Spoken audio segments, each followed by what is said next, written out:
So what we're going to do next is look at how you evaluate intermolecular forces, and we're also going to introduce several new properties of substances that we haven't covered and talk about how their behavior is related to intermolecular forces. So when you evaluate intermolecular forces of a substance, what you need to do in all cases is to have a Lewis structure of the molecule, and then you evaluate the bond polarity in that structure, and then you look at its molecular geometry. The molecular geometry will tell you a couple of different things, but here's the key. If it has polar bonds, so if you can answer yes to this,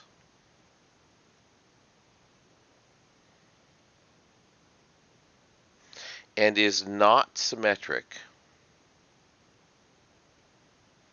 then the molecule will be polar. Now, if the molecule is symmetric, even if it has polar bonds, it's nonpolar. So that doesn't necessarily sound that useful at first glance, but it is, because if you think about the types of molecules that are asymmetric, and that's why there's a little room on the bottom here, there's different electron geometries that we have. So, for example, water, part of the tetrahedral electron geometry, but it's asymmetric, so it's polar, right? If you have NH3,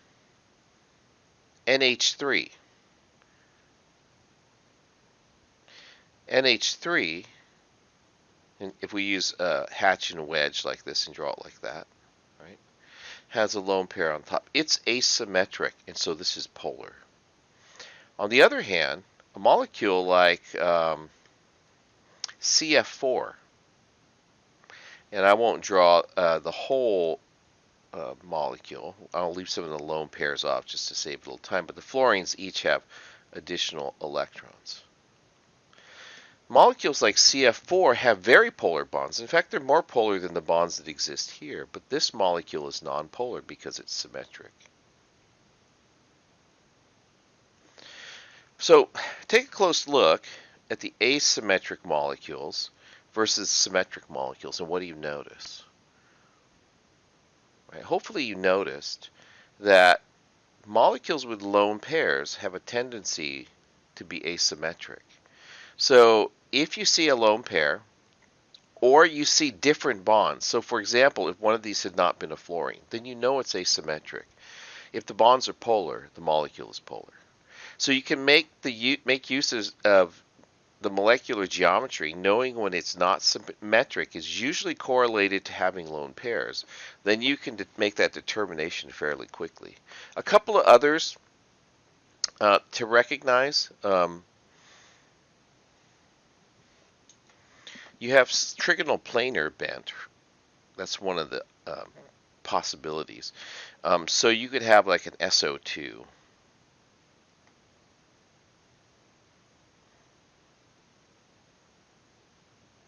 Like this, a structure that looks something like this.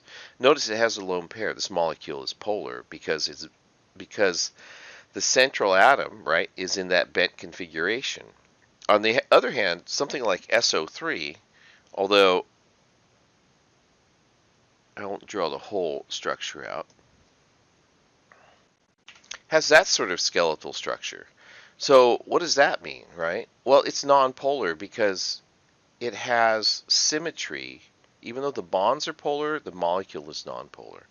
So again, it comes down to lone pairs. So any molecule that has polar bonds but has the same bonds on all positions and no lone pairs is symmetric and nonpolar.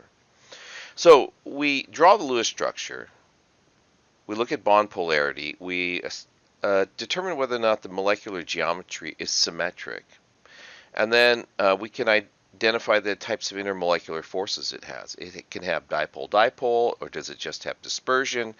And then the other aspect that we look at for assigning intermolecular forces is that we look for hydrogen bonding. We look for, in the Lewis structure, things like H, F, or H, O, or H, and N. And if it has those intermolecular forces, then we have to assign hydrogen bonding to those structures.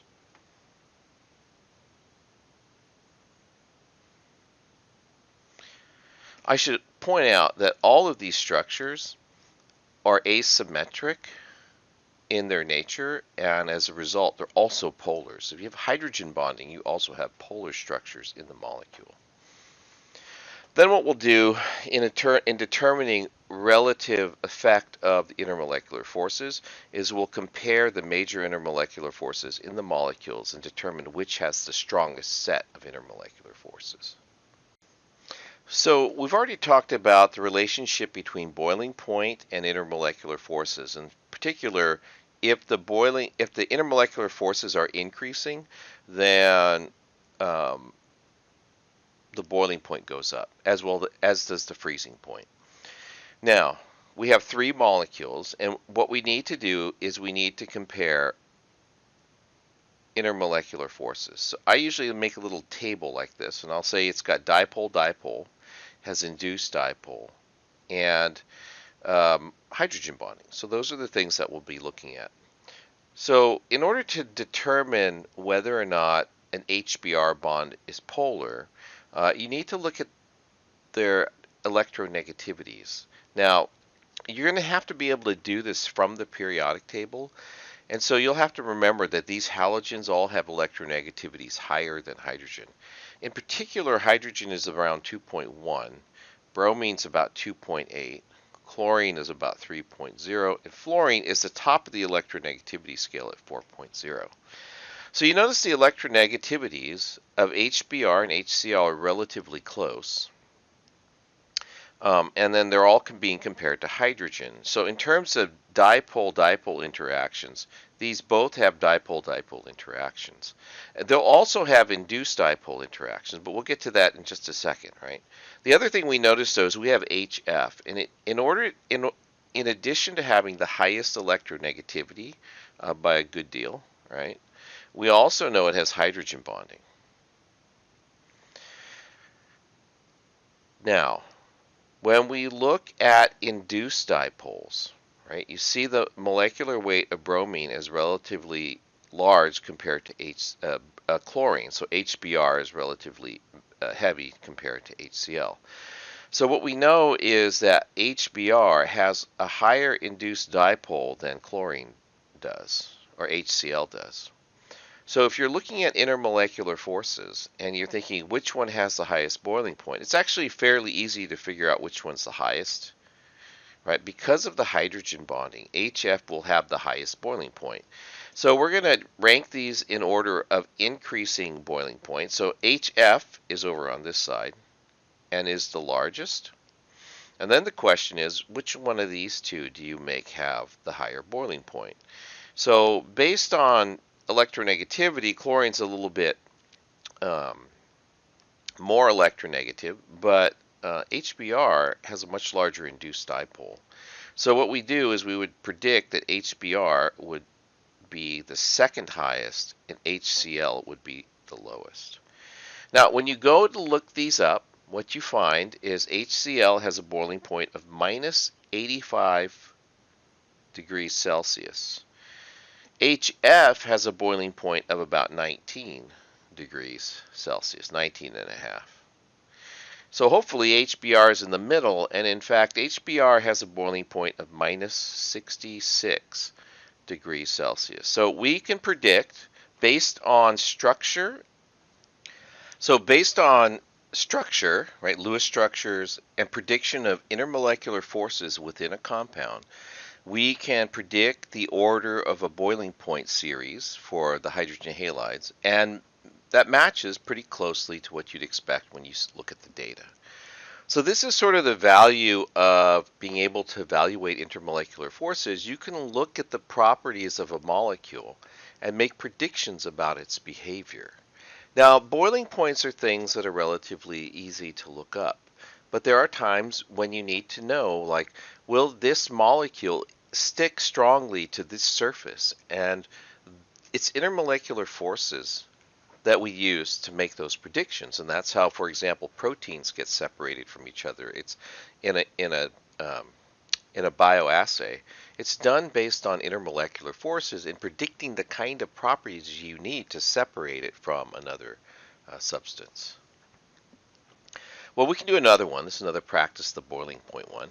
There's 3 compounds here, and we want to put the order in increasing boiling point. Now, this is a little bit different. These are a little bit more complicated molecules. But the first thing you want to do is you want to look at structure. And CH bonds are nonpolar. So unlike these where we have to look at the electronegativities, you should have in your head that carbon-hydrogen bonds are nonpolar. And these are entirely consisting, these hydrocarbons are consisting entirely of carbon-hydrogen bonds and carbon-carbon bonds. So these molecules are nonpolar. The looking at the symmetry and all that kind of stuff is not important for these. Now, we've determined they're nonpolar. We also have to look at the induced dipole. So when you're looking for induced dipoles, you're looking for molecular weight and the length of the molecule. So CH3, right? There's 1, 2, 3, 4, 5, 6 carbons. 1, 2, 3, 4, 5, 6 carbons. And there's also 3 here, 3 here. So this is also 6 carbons. And it turns out if you do the evaluation of these molecules in terms of their molecular formulas, they're all they all have a formula of C6H14. They're all variations of hexane. So what have we come up with so far? Well, I have A, I have B, I have C, and I think about dipole-dipole. None of these molecules have dipole-dipole interactions. They all have induced dipoles, but then everything has an induced dipole. We'll have to come back to that. And there's hydrogen bonding. But in order to have hydrogen bonding, you need nitrogen, oxygen, or fluorine, and we have none of that. So basically, all we're left with is looking at induced dipoles. Now, if you're looking at these molecules and thinking which has the highest induced dipole, because they all have the same molecular formula, all you have to look at is the length of the molecule. Which of these molecules looks like it's the longest? Right? It would be this bottom one with the 6 carbons in a row rather than what we call these branches of carbons sticking off on the side. So the induced dipole is highest for C. I'll put 3 ticks there.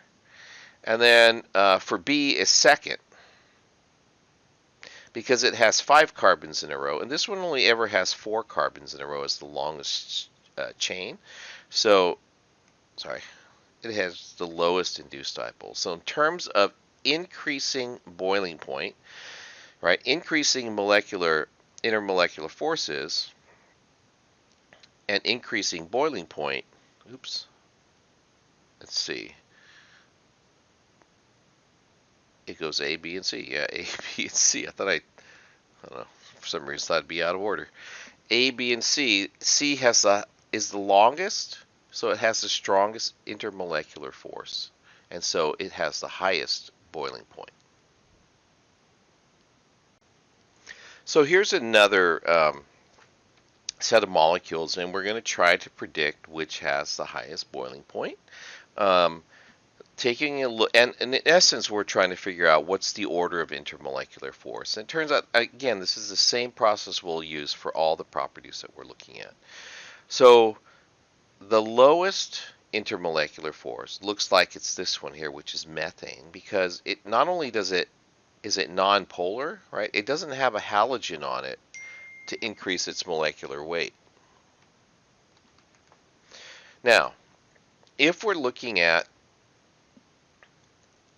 the order, then the least would be methane. So I'm going to call this A, B, C, D, E. The next lowest, right, is probably B, because you have to think about that. See, this molecule is asymmetric. The Cl behaves like the lone pair and makes the structure unbalanced.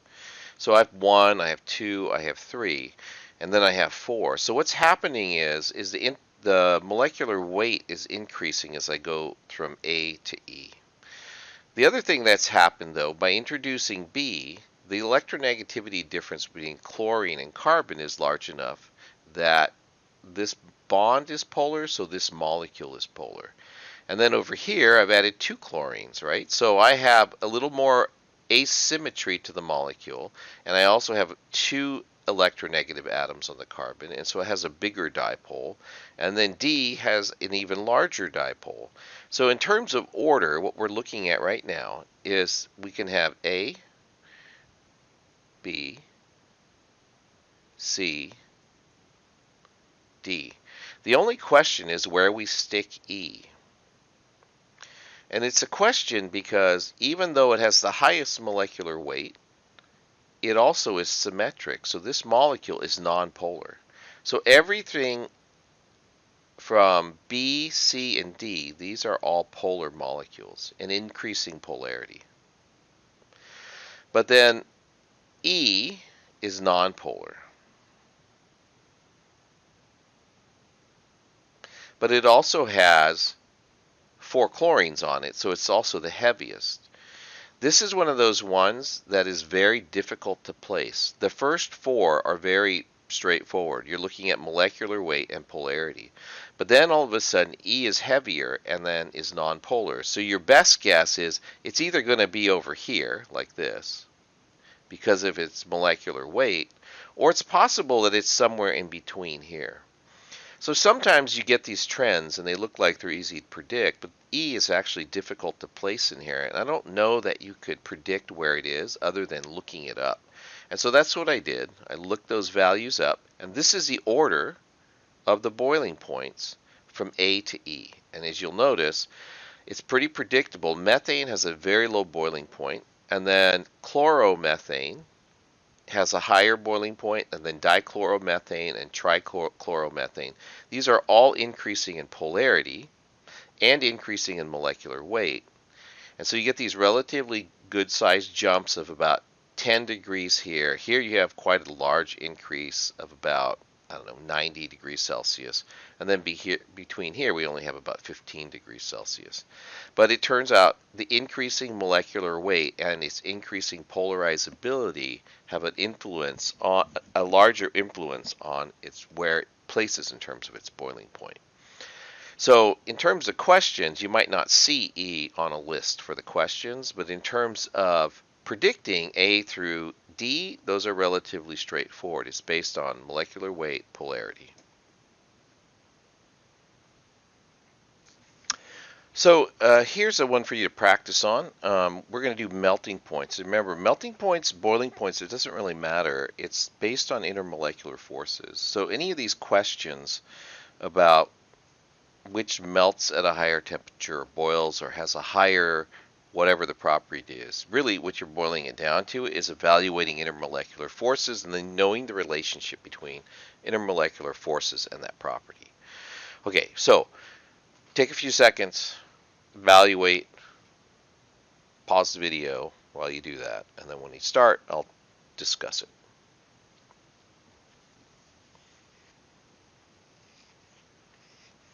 Okay, so what we have is on this molecule hydrogen bonding.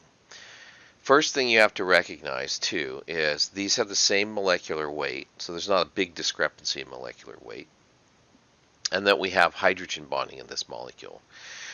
As the result is this has the higher intermolecular force because of the presence of the OH bond, right? So this one has the higher melting temperature.